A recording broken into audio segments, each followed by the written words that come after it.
there, spooky friends. I almost said hi there. Hey there, all you cool cats and kittens. That would have been weird. I'm pretty sure we would have been sued and then murdered. This is the Scaryish podcast. We are here to tell you guys about some cool topics that are slightly scaryish. I'm Robin Grace. This is Adam Diaz. Hello. And Woo! I don't know where to put that in this intro, so I just did it. Let's get into it. Let's get started. Wow, we're just ripping off everyone right now. Okay. Right on. So, Robin, what are you going to be covering this week? So I'm going to be covering a couple of legends / cryptids type things because I haven't done it in a while. So Right on.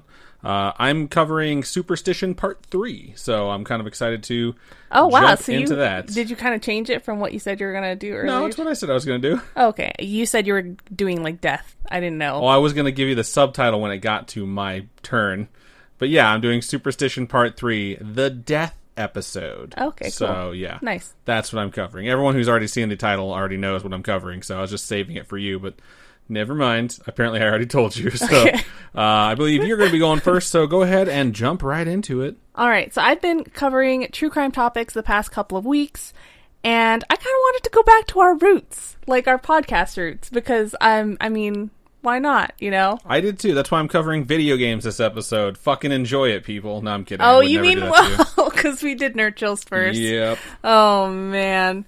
Anyway, yes, so this week I'm going to be doing, like, cryptids / legends. This time we're headed to South America, so get strapped on, spooky friends. You just love that being your new phrase now. You've embraced it. I'm happy about that. So that's what we're going to do. The first one that I'm going to cover is the Yacumama, and I really thought that I should cover this one because we've covered Nessie, and I think we've covered a couple of other mysterious underwater serpent / dinosaur-ish / dragon-ish creatures. Right. And I think I've said before that it's something, at least to me, where these creatures have to have existed somewhere. Like, they originated somewhere way in the before, where things like that actually existed. Dragons actually existed. Like, these crazy creatures had to have existed somehow because they're spanning so many different cultures, you know? I agree. And I have to say that usually when you start your topic, and I'm going through my topic, I have my skeptic hat on. But as soon as you said underwater serpent, I took off my skeptic hat and switched it to my I want to believe cap that has the logo that you designed with Nessie on it, which is my favorite thing you've ever drawn ever. So yeah, so I just think that it's such a cool thing that all these different cultures have this mythical creature that happens to live in the water and looks just like a dinosaur that actually existed, that there's fossil record of. Yeah, so the Yacumama is yet another one of those legends. And it's supposedly an ancient creature that lives within the Amazon River. And that river is 400 miles long. It's like the longest... Or 4,000, I'm sorry, 4,000 miles long. It's the longest river in the world, correct? Second. Second? The Nile's the first. Really? Yes. Oh, yeah, my bad. Yeah. So, did you think I'd actually know the answer? The Amazon's in South America, the Nile is in Africa. I got them confused momentarily, so... Yeah, so this river is 4,000 miles long and ranges between 1 to 6 miles wide. During flooding, it can get up to 20 miles wide. So it's not hard to believe that something that big could hide in there. Yeah, that's absolutely plausible. Right. I'm fairly convinced a Mythbusters would say plausible to start this one out. You could hide a lot in there. It's a long river. It's wide. I don't know how deep it is. Did not look that up. Should have looked up how deep it was. I will Google that while you continue, and I will just randomly blurt out a number here in like 2 minutes. Okay. So, this particular creature is said to, at times, take on the role of a guardian of sorts, and looks like a giant snake with horns. And I find that strange, because I don't think there are a lot of snakes that have horns. I mean, there's the horned snake, but its horns are like little tiny little things attached to their heads, you know? Don't horn shame it. Oh my god. Jesus Christ. Horns is also slang for penis in Canada, I'm just saying, so. That joke played really well in the Great White North. I think it's a term for that everywhere. Okay? As an American, until I watched Letterkenny, I had never heard someone call someone's dick a horn. What? I've heard a bunch of other we shouldn't slang. even be having this conversation. Well, you just corrected me, and I'm letting you know that Letterkenny was the first time I heard that slang used. Okay, we're done with this. Sometimes it's seen to be barring some type of treasure or a protector of nature itself, and it's said to get up to 160 feet long. That's a really long snake. I mean, this room is 10 feet, right? So 16 of these? It's a lot. It's a lot of rooms. The max depth of the Amazon River is 328 feet deep. That's deep. That's quite deep. So it could totally hide this thing in there. Plausible. I'm going to stamp it with plausible. Just because I want to believe, too. The majority of the river has a depth of around 20 to 50 meters, which translates to 66 to 164 feet. So, what this creature does, is it takes in large amounts of water and uses it in what I assume to be a pressurized, like, fire hose type fashion to spray and stun its prey. And it's said to have the ability to suck up any living thing that's past it within 100 paces. I don't know why they used the distance of 100 paces, because your 100 paces is different than my 100 paces, but it's 100 paces. Plus, snakes don't have legs, okay? They don't have 100 paces. Yeah, that measurement seems like pretty insulting to this creature, so... It was also supposed that the water that it took in to kind of hose down its prey may have also been used for burrowing. Kind of like the drills that we use in construction today, where they squirt water down into the ground to kind of help you, I don't know, dig deeper. Isn't the technical term for that squirts McGurts? Oh, God. Talking about horns and squirts McGurts. All right. So I can kind of imagine these things maybe are living underground now, and they're now the lizard people that live within the earth. Wow. That's so Big stretch. absurd. These days, it's not told as that big. It's not told to be like 160 feet long anymore. These days, people tell the story and they say it's about 62 feet long. Some websites say 62. Okay, it's a very specific number. Some sites do just say like around 60 feet, which makes more sense to me. Less specific, for some reason, makes more sense to me. But when you say you know exactly the length of a mythological creature that may not exist, it's like it's very curious. So I totally agree with you on that. Local shamans say that the Yacumama travels to an area they call the Boiling River. A pair of brothers, Mike and Greg Warner, went to research into the story of the Yacumama and found out a number of things. Like these brothers went to the Amazon multiple times on these expeditions and really wanted to find out what this thing was and find out more about it. They found that the Yacumama seemed to mainly seek prey in regions where two rivers merged into one, called a confluence. I did not know that's what that was called. I love that word. Really? Yeah. I used to use it all the time. In fact, your sister texted me one time out of the blue. She's like, what's that word you use about, like, things coming together or things coming to a head? And I was like, I don't know what you're talking about. And then she listened to the episode. She's like, confluence. I was like, oh, I can't believe I forgot my favorite word. Apparently, it is the confluence, this area where the rivers meet, is an area that provided constant supply of food. Why that is, I don't know. I don't know nature things. I'm sure there's like a reason. We need to watch more Alone, is what she's saying. Maybe it's because like two rivers that have all these fish in it come together, you know, and they're all hitting this one spot. Yeah, that would make sense. All right. Maybe I figured it out. So legend has it that locals used to blow a conch. They used to blow a conch horn before entering the river. And supposedly when the creature would hear this conch, the serpent would then reveal itself. And that's what they thought would happen whenever they blew this conch. Would it protect them, or would the serpent just be like, oh, I'm here, and I'm going to eat you? No, it's not there to protect them. It's just to be like, hey, I'm here, go away, you know, kind of thing. Oh, so they're checking to see if it's in the water. If it's safe to enter the water or not. If it doesn't show up, they're like, we're good, but if it shows up, then obviously you'd fuck right off. Got you. In the 1900s, there was a boat. This is a supposed story, all right? There's no evidence that this is real. But supposedly, there was a boat with two men in it.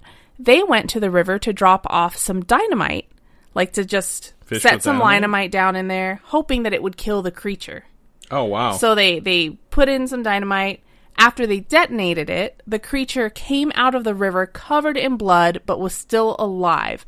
And the serpent just swam off and left these two in their wake, in its wake, like, just like, fuck off, guys, I'm out. That's so mean of them. Yeah, but it's just this giant creature, you know?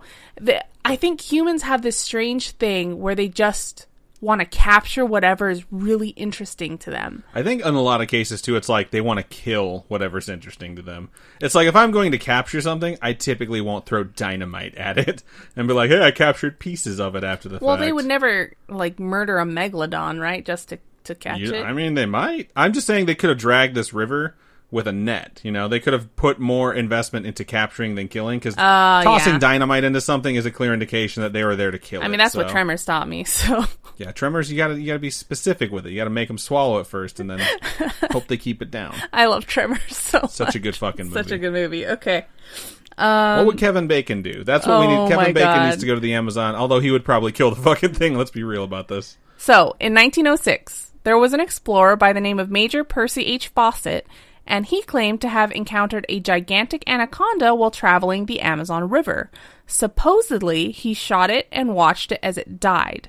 And he recalled, quote, "My anaconda don't want none of this. You got buns, son."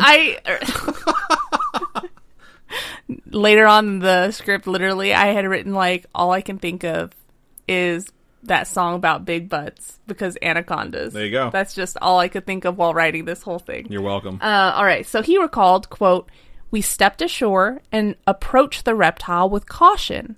It was out of action, but shivers ran up and down my body like puffs of wind on a mountain tarn."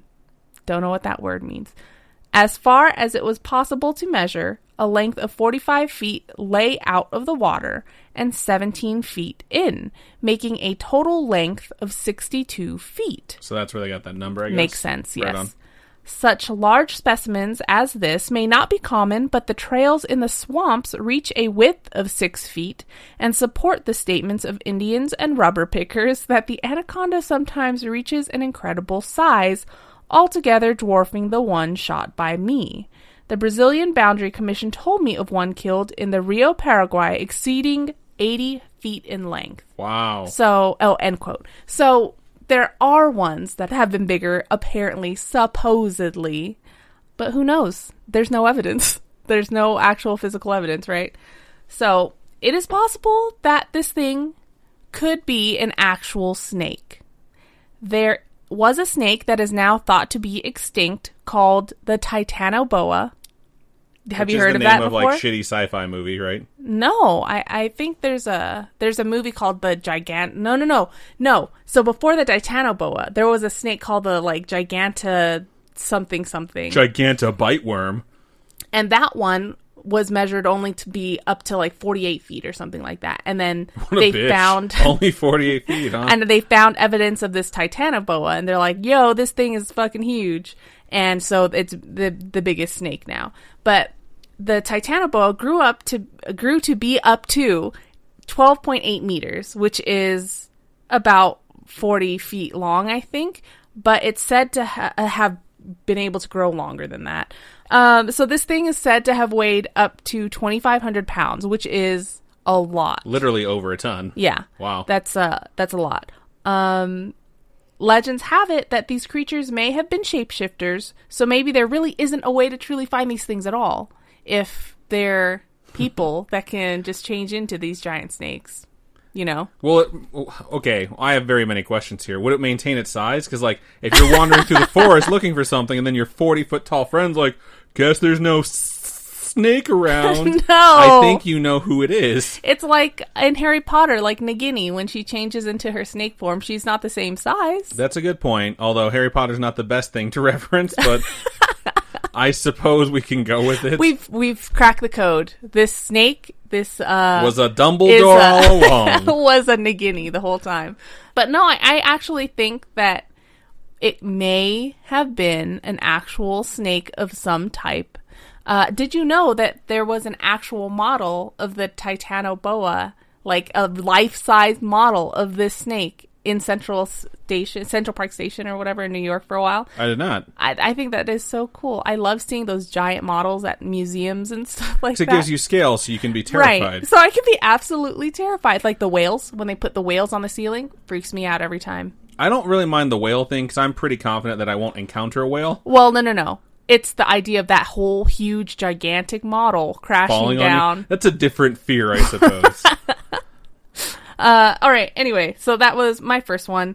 My second topic here that I'm going to cover is called La Madremonte. I'm going to get into it. Okay. I was trying to translate in my brain, and I got and that's where I stopped. So this next one is another guardian of sorts. It's reminiscent of that of the Irish banshee. Okay. Madremonte is the myth of the mother of the mountain or Mother Nature I itself. was wondering what Monte was. I knew Madre was mother. It's based in some indigenous Colombian cultures, and it may be a myth to most, but many truly believe in her existence, which is normal. Lots of people believe in Mother Nature, but they've taken it to a completely different level and made it like a living being. She's described as a large woman with large bony hands. She has what? I'm just leaning forward. Okay. Large bony hands made me picture at first like large made it. I don't know. Large, I thought fat hands, and then you said bony, so then I'm thinking like long fingers. Yeah. So okay, just huge tracts of land. Wow, I'm getting invested into this. Okay, so she has large teeth and glowing eyes. Her hair is a tangle of plants and moss that even go on to cover her body from head to toe. Okay. The plants cover her face so much so that no one has actually seen her true face, because it's like covered in plants and in the shadows. And she's also usually surrounded by animals. So, Snow White. I guess. Nothing about this said Snow White except that there's animals nearby. Doesn't Snow White have like a bunch of animals all the time? She has like birds, I think, like singing around her and shit, and squirrels. I don't know. She has those 7 dudes that hang out with her, and they're fucking animals. What the fuck? It's 3 a.m, okay? So we're just like... Loopy. All right. So she lives within the mountains and jungles, though some say swamps and streams. So I think, as Mother Nature, she's allowed to live wherever she goddamn pleases. That's true. She's a brilliant woman, even though you would describe her as dummy thick. What? Where did that even come from? I don't know. I just want to work in thick. That's You're all. just trying to be all hip and young and stuff. That doesn't even make sense. Whatever, dude. Okay. So, people who have reported seeing her have seen her near bush or jungle-like areas. This is where there's where the banshee part comes in. So, people have heard her screaming and wailing coming from the woods in the middle of the night or during particularly stormy nights. Legend has it she also cries when an animal under her care or ward or whatever dies. That's sad. Yeah, that's super duper sad, but it's something that I understand would affect Mother Nature, or like forest spirits, mountain spirits, things like that. It's said that she controls the weather and causes those with ill intentions, like hunters, to lose their way. Paths may disappear or even entire mountains changing. Sometimes individuals may inexplicably fall asleep for hours, and upon waking up, they find that they're incredibly lost. A rarer story that I saw was that she flirts with men and leads them astray. Here's the dummy thick part. See, I wasn't just making shit up. And then she leads them away and then devours them. Oh, that's fucked up. Yeah. Children, unfortunately, are also made to lose their way, and it seems like she likes to take them away and then hides them behind waterfalls so that they're never found again, which is terrifying. That is scary, yeah. She just got a lot scarier. Before it was like, yeah, I get it, they're hunters, they're there to kill your stuff, but like she sees human children, she's like, I'm gonna put this kid behind a wall of water, what's up? There was that one thing you covered before where if you go into the mountains, there's those things that help you, but if you offend them or whatever, they have scythes that cut your legs off. That you're mixing 2 of them. The scythes thing was like tall grass, in the UK. There's another one from South America that was about if you go into the forest and you're there to help stuff, they will help you. That's the one that has like the knees bent backwards. Yes. That is very similar. So yeah. All right. Okay. Even scarier still is that it's believed that she also gives people waterborne diseases. When someone gets sick from water from rivers and streams, it's because Madremonte has washed her hair in there. She's casting the shits on you. I'm sure whatever I wash my hair in would get anyone sick too, so it's understandable. But her hair is made of like disease, apparently. Plants Jesus. And moss and stuff. I can't imagine it being that dirty. If you do come across her, definitely don't show any fear or start insulting her or anything. Insulting. Rub salt in the wound and insult her at the same time. Don't insult her. Who does that to a woman anyway? So you can prevent running into her with tobacco smoke or a blessed medallion to protect you. So you smokers all out there are set. You're fine. You're safe.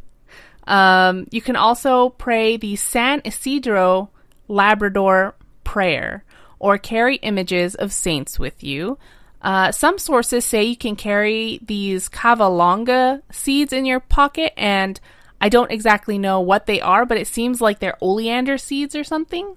In any case, just don't enrage her, because when she's pissed, she unleashes winds and storms, she causes floods and wipes out crops and livestock. She's scary, and she may even curse your cattle with the plague if you usurp other people's land or cut fences to your neighbor's land. Wow, that's a really specific rule. Yeah, don't fuck shit up. Just be a nice person. We are the virus. Wow. I can't believe that's the last line of your script. You say we are the virus, but this chick literally makes you sick by washing your hair in your water, so I guess the real rule of thumb here is if you're going to be a dick in the forest down there, the jungle... Yeah, don't be a dick. That's it. Just like... Don't. And if you have to be a dick because that's who you are, probably boil your water. Just in case. That's what I learned in Alone. Yep. So, good stuff. Thank you for that, Robin. I really enjoyed that. Good to know that I forgot what the Nile and the Amazon River were, but I have that knowledge back in my brain now, so thank you. I appreciate that. You're welcome. Before we move on to the second half of this episode here, we're going to take a quick commercial break, and we'll meet you on the other side. We'll see you on the other side. I already said that. Hello from the other side. Motherfucker, I can't believe you got Yes! it before I did. I hate you so much. All right, this is the other side. We're going to do this thing. Also, if you don't like ads, just pay $1 a month on patreon.com/Scaryish podcast, and you don't got to worry about them. And yeah, that comes with every single tier starting at $1. Okay, fun plug. This week, I was not sure what I was going to cover when the day started, but I remember that last week I could have sworn I had picked a topic already.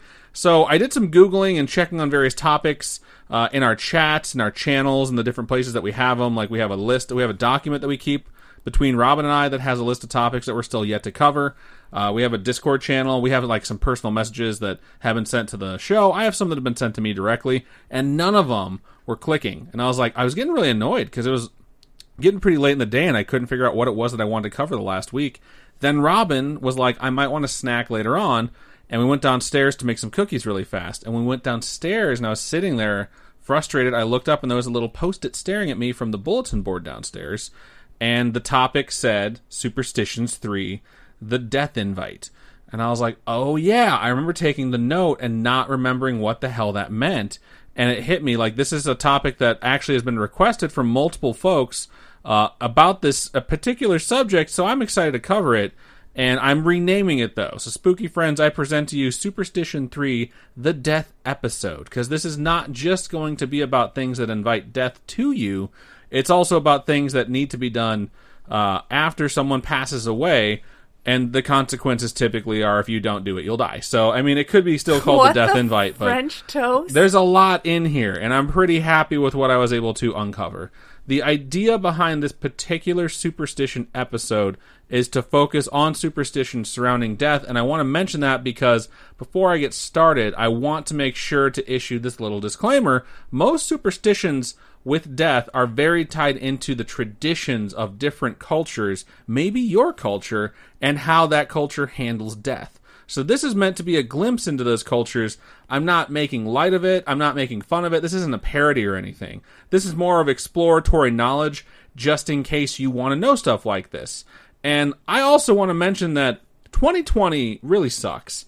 And lots of folks out there have lost someone this year, and it's been a real rough year for a lot of people. And this has been on my mind quite a bit, in fact.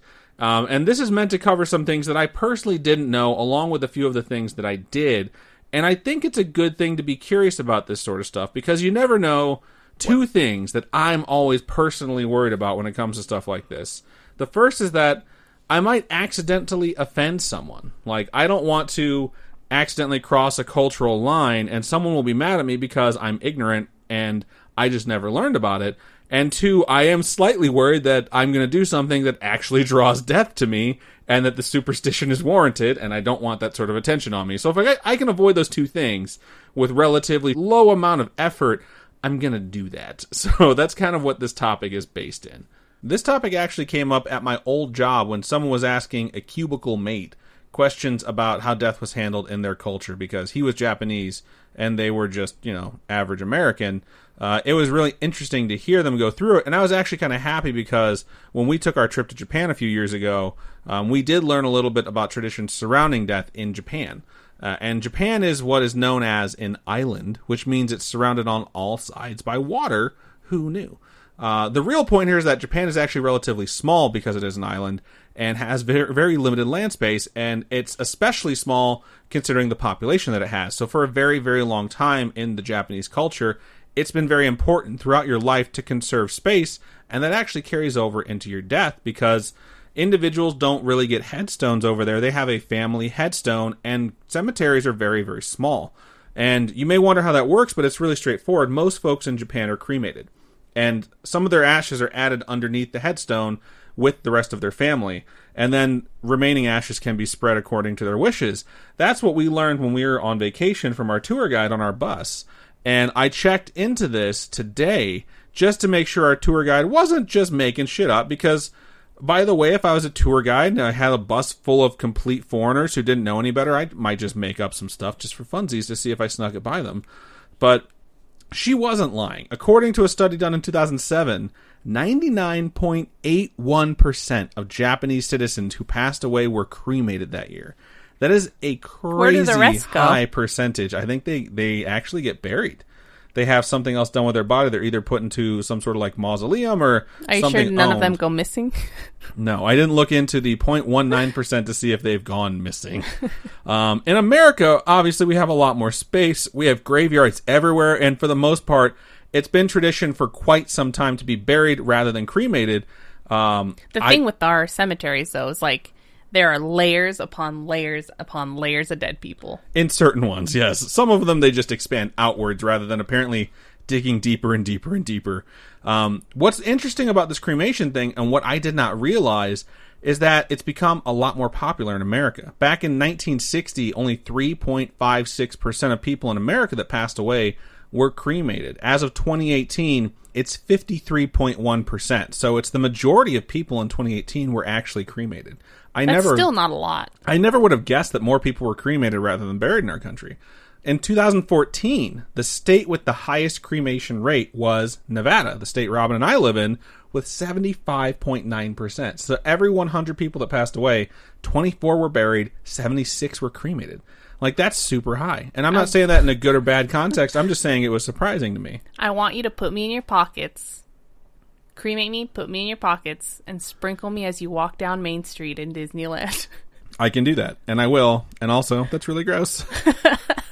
In case you're wondering, the state with the lowest cremation rate in 2014 was Mississippi. And I will say the highest cremation rate states are all West Coast, because there's a lot of immigration here from Asia, which makes a lot of sense. I mean, it's also the West Coast, so people are like, just sprinkle me out in the ocean. Yeah, I think that makes sense. And the South, in particular in the United States, that has like the 6 lowest states.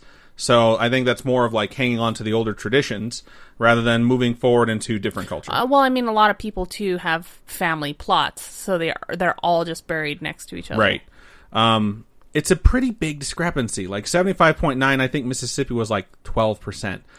So I found a few death superstitions that I've heard of because I wanted to look up some explanations to them that I don't think I've covered on the show before. So there's some stuff in here I've never heard of and some explanations on things I never knew, but I'm going to start with a few things that I have heard of. So graveyards in a lot of cases in the United States are laid out so that the headstones face east. And I've heard that before. And this is so that the person that's laid to rest also faces east. So when the sun rises with a new day after they're buried, this like new day transition can help them transition to the new world or their new life or their new form or whatever. And I've heard that quite a bit. And you'll notice if you're ever in a cemetery or a graveyard, a lot of them do face east. I've heard pregnant ladies should avoid funerals. I always thought it was something where like the ghost might get into the baby. I've heard weird things when it comes to that. I feel like that's a thing with Asian culture too. Yeah, it's pretty popular, but apparently this one actually originated from a bunch of different cultures because they were fearing that the grief would cause a miscarriage. Like they would be so overwhelmed that they wouldn't be able to handle the emotions they were going through, and their body would have some serious harm on their child that they were carrying. The other one that I found that's more recent, and I've heard this one before, is that celebrities, and I don't really know why we have to like specify celebrity, like what level of celebrity do you need to be for the superstition to apply to you, but celebrities die in threes. And I'm going to go ahead and say that this one was debunked in 2016 when the celebrities were dying in 30s or 40s because those waves just kept hitting. It was really hard to keep track of how many people passed away that year, but it definitely was not in threes. After I started seeing some of these same things repeated on different websites, I decided I wanted to hit the archives and find like an actual publication about superstitions or omens, specifically as it related to the United States of America and at least one other place, and I'll get to that. So for this, I actually pulled a book called the Journal of American Folklore because it has like a 14-page write-up on a bunch of different things, and this was written in 1889.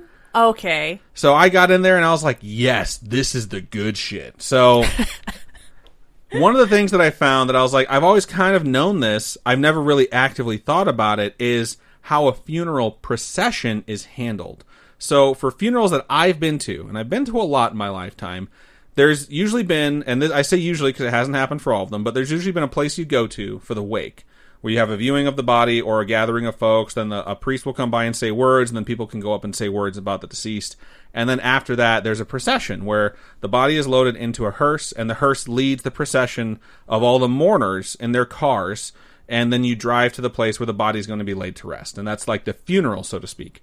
And I know a lot of folks who would go to wakes but not the funeral, or vice versa, because they couldn't handle one piece of it, you know? Yeah. And it's just how they mourn, and that's fine. I've always been the kind of person who goes to the wake, then goes to the funeral, then goes to whatever the gathering is afterwards, because I kind of need that, like, progression to go through, like, my stages of grief. So when I was reading these rules of how processions are supposed to be handled, it started to click a little bit, because as the hearse leads all these cars to the burial site, I always just assumed people would, like, let you pass out of politeness, you know? It was just out of manners that you see a funeral procession, and usually you have some sort of flag on your car or something like that to indicate that you're part of it, and people just let you pass, regardless, a lot of times, of traffic signals. Like, I've had multiple times where, you know, you just keep going through a red light and everyone just sort of waits. Really? Yeah, and I've had it happen where that does not happen before, and it always seemed like odd to me, like, so now I'm trying to fight through traffic to follow, like, my deceased friend or loved one to their final resting place. And apparently to cross a funeral procession is to invite death into your life. Oh, shit. So if you're, like, one of those people who's, like, fighting for position to cut off someone in a funeral procession, you're basically inviting death into your life. And shut up. Your actions of interrupting someone being laid to rest draws the attention of death itself. And also, the one funeral procession that I was in that had someone cut off one of the cars, like, just like, fuck this, I'm not waiting. And he cut off one of the cars and almost caused an accident. Like, people were very upset. Did he die? I don't fucking know. It's a stranger. How would I know? Like, sir, give me your number so I can track you. But when you do something like that, because it is incredibly rude, it's not shocking that it would attract death because so many people at that point are wishing you were dead. You know, just don't do that. It's like, imagine they weren't cars. Imagine people were walking in a line, you know? And they're all wearing black and they're walking to the funeral. Would you be like, excuse me, I need to get the subway, okay? It's right there. No, you just fucking wait. Why is there a subway next to... Don't ask a question. It's the motivation, okay? I don't know why the chicken crossed the road. Apparently it's because there's a subway on the other side. But the chicken would be nice enough to wait for the funeral procession to go by. Just saying, don't cut off a funeral procession. Also, there's a bunch of things about the procession itself that have rules that need to be followed that I never knew. And I'm going to give you the superstition and then the region of America where it came from. At least according to this document in 1889, who is gathering them from around the country when we were just, like, starting to become a country again after the Civil War. I was just going to say, like, there's no Google. They can't just have everyone be They did a lot of hard work. There's so many sources in this book in 1889. So anyone who comes to a funeral after the procession starts, so you show up late, invites death into their own house. So someone in your home will die. That's fucked up. That comes from Ohio, okay? If you see a procession going by, if you're like, say you're in a car, don't count the carriages or cars at this point as they pass. If you're like 17, 18, don't do that shit. If you do, you will die within a year. What? That comes from Massachusetts. The deceased are not allowed to cross over any part of the same road twice. I kind of have heard that one. Wait, okay. So, like, the hearse can't backtrack. Correct. You are never allowed to cross your path. Imagine, like, you're playing a game of Snake on your phone. Yeah. You can't eat your own tail. You can't cross your own tail. If you do, it's bad. That's from New York. No making donuts. Got it. A procession is never allowed to cross a river. That one comes from New York, too, which is weird because parts of New York are a fucking island. So I'm hoping they're getting buried on the island. Never past the house where the death occurred during the procession. That one came from New York. I saw it all over the place. Never heard it before. And there are older ones about the color of horses drawing the hearse, drawing the carriage that's carrying the body.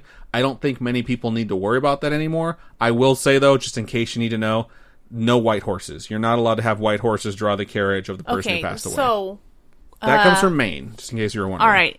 People don't even have horses draw their things anymore. You never know. Anyway. Like, if something were to happen to, like, a big state official, like, what my head immediately went to is, like, JFK. Well, like, I'm pretty sure, like, they drew that procession with, like, horses. I can see that, now that you say that. So what I'm thinking is, are there places anymore that have it where the funeral's in one place and then you have to drive that far?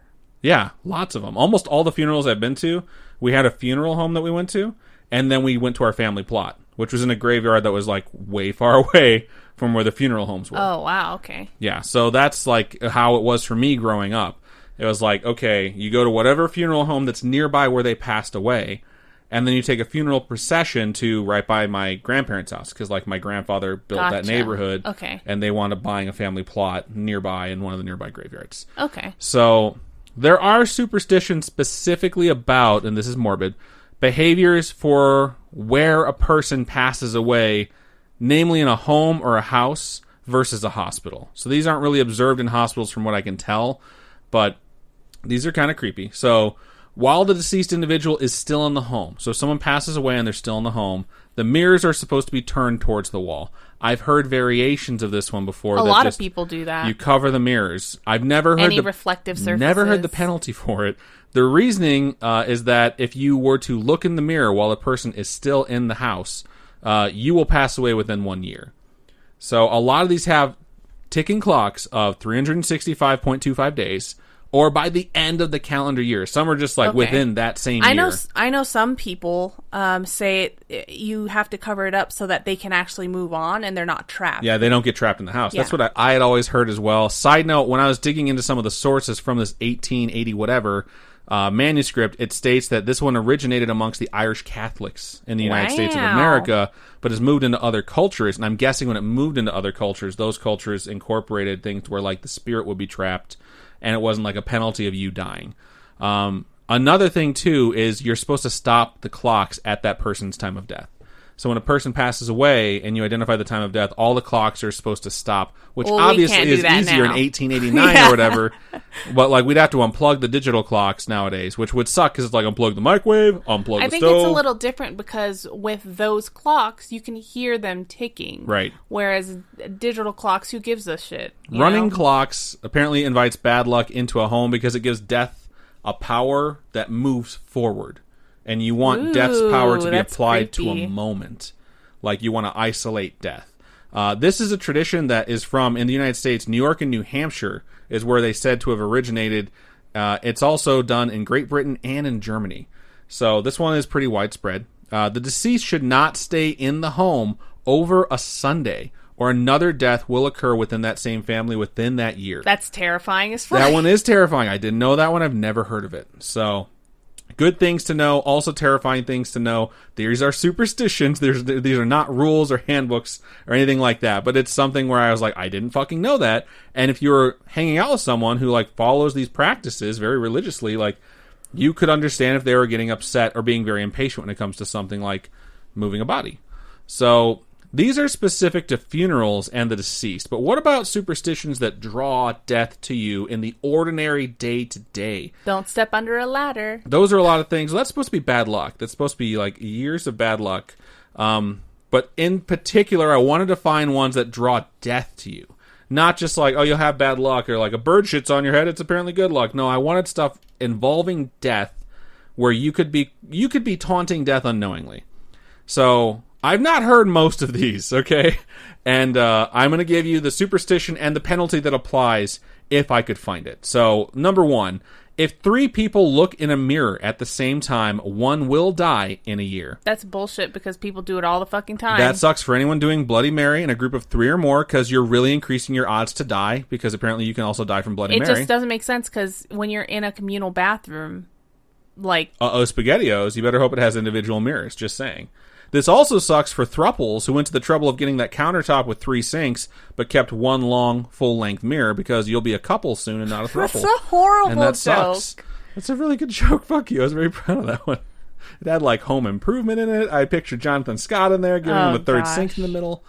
All right.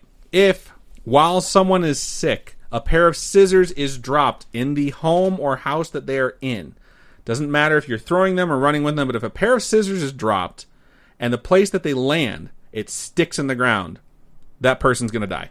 That is an omen of death, and that person will not survive their illness. Did not know that at all. In Greece, there's a little bit of a difference on this one. If someone leaves a pair of scissors on a table and they're open, so they're not closed, the scissors are open, it invites death into the home to come and take the soul of the sick person because it's said to be the symbol of the Archangel Michael opening his mouth to take the soul away. What? They're a pair of scissors. That's dumb. I know it's dumb, but I guarantee you the next time you're in a house with someone that's sick, you're not going to leave a pair of scissors with its fucking mouth open. You're going to think like, uh-oh, I don't want to be the one responsible for this. I never heard this one before. No dancing on the ground. Apparently it has to be on a dance floor or you'll die within a year. And that certainly sounds like some Elmore City Footloose bullshit to me. Again, People Kevin Bacon. dance on the ground all the time. Kevin Bacon, come and save us. You can't chain my muse, Satan. Just saying. If I want to dance, I'm going to fucking dance. Nobody puts baby in a corner. That's a completely different movie, but okay. I just don't know too many dancing movies. I hate you so much. Step Up. There's Footloose, and then there's the remake of Footloose, and there's Step Up to the Streets, I think. I don't fucking know. If 13 people are at a table, I have heard this one before. I've heard parts of this one before. The first person to stand up and leave will die before the year is over. So if you have 13 people at a Christmas gathering, that person has 6 fucking days left. This one is derived from Christianity as well. A lot of them are that I have. Specifically the Last Supper. There are so many variations of the 13 people at one table, mostly over Europe, it's kind of hard to keep track of all the penalties. It's just best to avoid having 13 people at a table. They say if you see 12, you should insist on the table being split. I bet there's 13 reasons why. I hate you so fucking much. That doesn't make any sense. It's just a number. If you find yourself at a table and you realize, oh shit, there's 13 people here, here's the other things that could happen. Because if you see 13, you're like, I'm just going to hold my pee, and the next person that stands up is fucked, and I'm okay. Here are the variations that I was able to find on the 13 people at one table rule. The first is the one I already told you. First stand up will die within a year. The other penalties are, it could include or just be exclusive to, the youngest person at the table will die within a year. The last person to have sat down and joined the table will die within a year. The person sitting under a mirror will die within a year. What? Why is there a fucking mirror above you while you eat? That's weird. Yeah. The first person to eat will die within a year. The first person to stand, which I mentioned. The one who seems saddest, and I put in parentheses, who the fuck determines that? Or, and this is my favorite one, everyone will die within a year. That sounds like bullshit. So it's like, just don't have 13 people at a table. That sounds like some 1800s bullshit. Don't have 13 people at a table, but it's like, what's so funny about this to me is if you're the last person to sit down, you're the youngest, you're sad, there's a mirror above you, you eat first, and then you get up to leave, you are fucked. You should basically burst into flames because you have violated all the rules. Sounds like some Final Destination stuff. And the mirror's just going to fall off the wall and slice your head off or some... I don't mean to be rude, but Final Destinations suck. And I got so into them when I was younger, but I'm so annoyed that, like, it doesn't even follow its own rules. It's just, I got so disappointed with those goddamn movies. Anyways, let's keep going here, okay? Do not hang a dishcloth on a doorknob. It invites death into that room. Doorknobs are a horrible place to hang a dish. I don't know why you would. Not to be confused with a sock, because a sock means there's fucking going on behind Oh that my door. god! We all know that. Why do you keep bringing that stuff up Because that's where a lot of people's heads went, and I know they'll support me, but they're probably going to be silent about it because they don't want Robin to yell at them too. This one's really weird. Don't carry a hoe through the house. I mean... Someone will die in the house before the year is out, and a lot of you out there might be worried, but just don't let someone carry you through the house and you'll be okay. Side note, I'm kidding. You're not hoes. But if you are, be careful about that. All I can think of is that Panic at the Disco song where, what is it called? I Write Sins Not Tragedies? Yeah, that one. I don't think there's any hoes in that song, but I mean, there's a the bride. bride's the hoe. Yeah, but she's not getting carried through a house anyways. She will once they get married. That's true. Carrying her across the threshold. Well, I mean, maybe she'll be the one that dies. Who knows? And in England, this one applies to any sharp tool, not just a hoe. An axe, a knife, anything that's an outdoor sharp tool carried through the house means someone in the household will die within a year. Everyone carries sharp things through the house constantly. Like what? No. Scissors. Something from outside. Oh. An outdoor sharp tool. So here's another one. Don't wear the hat of someone who is currently mourning. So this was obviously written at a time where people wore hats more frequently. Like men would wear full suits and hats. Like, say you saw your friend and he's like, I was just at a funeral, like, let me wear your hat, huh? Oh, yeah, your hat. I was going to say, it means you'll soon be wearing, or you'll soon be mourning by the end of the year. I don't think anybody at that funeral that we went to this year wore a hat. No, not a single person. We don't wear hats indoors anymore in the United States. It just seems, it's supposed to be disrespectful. Rude. Yeah. You're supposed to, and like, even like in the military, my dad was a Marine, so I remember being a kid and being taught, like, remove your cover when you enter a building. You know, that was something that he would always tell us. So it's just ingrained into a lot of parts of our culture. If you lie down on a table, you will die before the year is out. Again, be careful when you do your hoeing, hoes. I've lied down on tables before. I don't understand. You lie down on a table at the doctor's office, don't you? You're lucky you didn't die. Is that a table, though? I think the only time they put you on a table is for an autopsy. Otherwise, it's just like a bench. Oh, okay. I hope that's not considered a table. When I was younger, I used to lie on our pool table. Uh-oh. Well, I mean, that's not exactly a table. It's a pool game apparatus. I'm trying to say that you're not supposed to die soon. Singing, this one's fucking weird. Singing at the table while your family is eating will bring about the death of one of your friends. So don't do it. However, in Bohemia, in particular, which right now is part of the Czech Republic, if a boy sings, he'll marry a hot chick.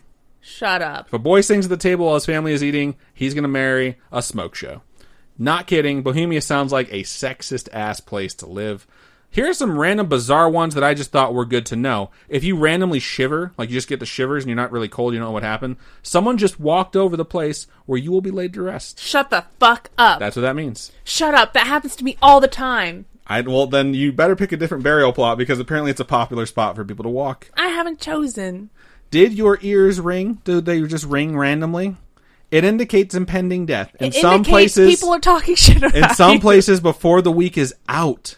And in New England, back in 1889, they had a name for it. It's called the death bell. If your ears ring, it's called a death bell, and it's a bad omen that someone you know is going to die within a week. No, it means someone's talking shit about you. See, and this is where Robin and I differ, and there's a spot in here, Robin and I argue about this a lot. If your ears are ringing how I was raised, I've always heard it was because people were talking about you. For her, she heard it was because people were talking bad about you. Yeah. Which is weird. I think that's just a different outlook on how we were raised. So, I guess I'm going to skip over a little bit of stuff here because Robin went like 3 dots ahead on this one. So, I mean, there's a lot that I just decided to leave out. Like, this book I found has stuff about, like, how you handle the fire in your hearth. And how if you don't do it right, you can cause yourself to die. And I'm like, no one has fires anymore. If you do, just fucking PM me and I'll send you the book. But when it comes to the ears ringing thing... For some reason, my brain is very tired. And I was just like, just pee on me. I was like, what the fuck? Yeah, I'm the one that has the fucked up jokes tonight. When it comes to your ears ringing, though, if you're in Russia, which is going to be my next country I'm going to talk about, and I don't have a ton from Russia, but I have some stuff. If you're in Russia, if your ears or cheeks are suddenly hot, like your ears get red or your cheeks get red or whatever. It's a little bit too much vodka. It's because someone is talking about you. Also, it specifically notes in this document that it's usually bad. People are usually talking shit about you if your face or your ears get hot. Winning. That just means you're Russian. Also, if someone does something quote-unquote bad in Russia, an item of theirs can go missing. And it is taken by a ghost who is now allowed to claim it as their own. The item will only return if that person repents. And I believe you actually have to repent to a priest. Wow. So it's interesting to note because I had a lot of shit go missing when I was a kid. And I must have been running afoul and the ghosts were taking my shit. And I think a lot of people are like, where did my blah, blah, blah go? You know, you just randomly lose something. It's because you're a bad person. Just go repent. You'll be fine. It'll come back. In Russia, some believe that deaths are divided into good and bad. You see the words good and bad used a lot. So, this is kind of weird. Good is basically from natural causes, happens at the natural end of your life, which is not, I don't know, I don't want to say frequent. It doesn't happen as often as I think we'd all would hope. Bad means that you died of illness, you died in a war, you were murdered, or you took your own life. And those who died a quote-unquote bad death are not to be buried properly away. Oh, okay. The earth isn't ready to accept them until they eventually reach a good death or when their good death where it would have occurred, and they are to be placed on the ground and covered with rocks and sticks. Until I don't know when, because I couldn't find anything about when to bury them. Again, this was 1889, so this might not even be known anymore in Russia. Yeah. I don't know if we have any Russian listeners. It's one of the only countries that doesn't send us data on downloads. So if anyone out there is an actual Russian listener, I am curious to know if that's something that's still known, if it's changed since then, if this thing from 1889 was wrong. I'm very curious. So here's another one from Russia that I wound up finding repeated in a lot of spots. Birds that land on a windowsill should be chased away immediately. If they tap on the window or fly through it into your home, it is a very, very bad omen that often means death or the loss of a limb or two. Wow. So keep birds out of your fucking house, and if they're on your windowsill, shoo them away. This one isn't just confined to Russia, like I mentioned. Plenty of cultures view birds as messengers of the afterlife. Apparently, some cultures believe that if an owl specifically, an owl visits you, it will hoot the name of a person who is about to pass away or has passed away and you have not yet found out about it. That's crazy, because you're because I had an owl come and visit me, yeah. Other bad signs include ravens and or crows circling your house. Side note, no shit. If ravens or crows were circling my house, I'd probably move. Hitting your window, like a raven or a crow hitting your window or like flying into it, or coming into your house, or sitting on the sill of your window and looking in. No. If they're sitting on the windowsill looking into your house, this is not the Russian one anymore. This is like multiple cultures. Like, that's a bad omen, which is why you should be like, fuck off, bird! So, don't be mean. You don't have to hurt the bird. Just shoot it away.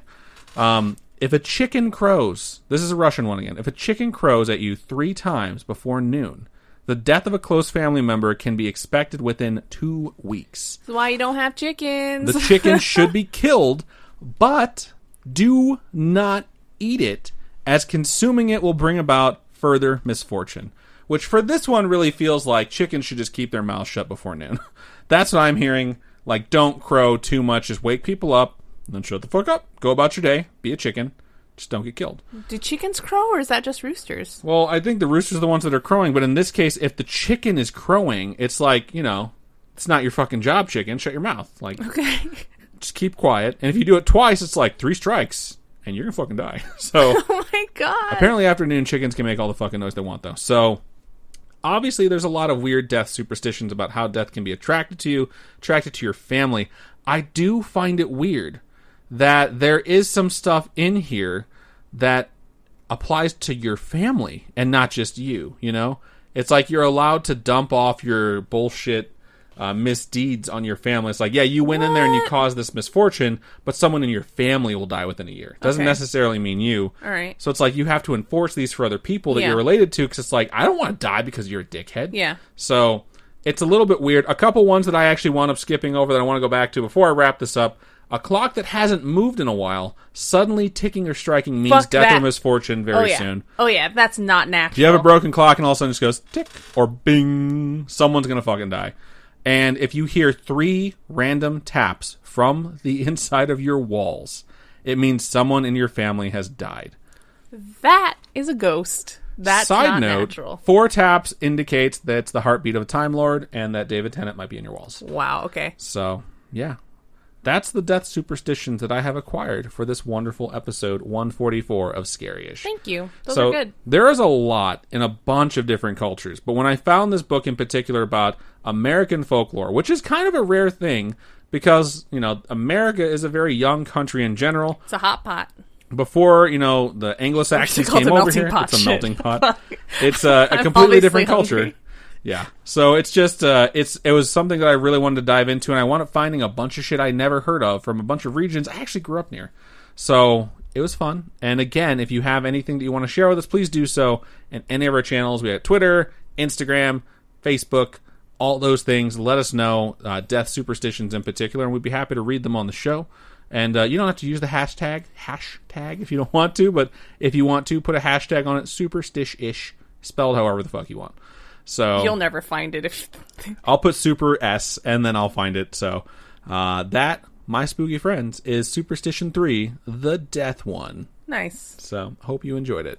It's kind of a weird one to try and enjoy, but if you could, it's some interesting stuff. Yeah. It's definitely interesting, and I think we're all morbid enough where we can find it fascinating. So that is just about everything for this episode. I want to thank everyone who listened so much. If you want to reach out to us, you don't have to make it about this episode, but it can be a story about anything that's happened to you in your past or your present, or a family member, a friend, loved one, whatever, and you can email storytime@scaryish.com, or you can go to our website, scaryish.com, and click on Contact Us. Fill out that form, and it will come directly to us. You can also hit us up on any of our social medias, which are Twitter is @ScarishPod, Instagram is @ScarishPodcast, and Facebook is facebook.com/ScarishPodcast. You can message us or just join the group there. You can also join our Discord, which is a fun little thing. It's a bunch of chat rooms. And just go to Scaryish.com. On the ticker at the very top of the page, it says Join Us on Discord. Click that, click the link, and you will be in our server with all of our channels, which is a very fun place to hang out.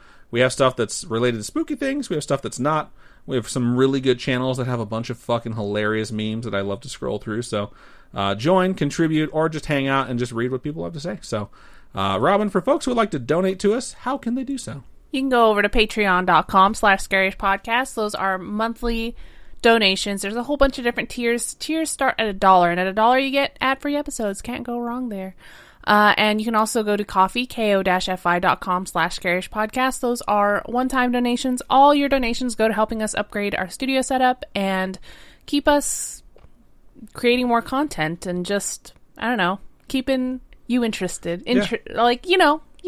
Keep us going, and we'll keep you entertained. So, yeah, I think that's just about everything we have. So, I'd just like to say thank you one more time to everyone who listened. And, Robin, go ahead and assign us out. Keep on creeping on, and we'll talk to you guys later. Bye.